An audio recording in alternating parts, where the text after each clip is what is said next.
Hello, Napsa members. Let me give you a guide on how you can actually make a claim on your pre-retirement lump sum. First of all, you have to visit www.napsa.co.zm online services. And then when a window opens, you need to click on claim pre-retirement benefit. And then you enter your social security number and your password. And when this window opens, click on bank details so that you update them.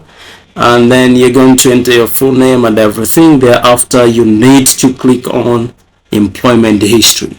You update, you check if there are any anomalies, and then you click on update. Thereafter, you can now initiate the claim by clicking on benefits or claim bank. For more details, you can visit www.napsa.co.zm, guys, and then you can download the pre-retirement lump sum benefit claim guide. Well, thank you so much for watching.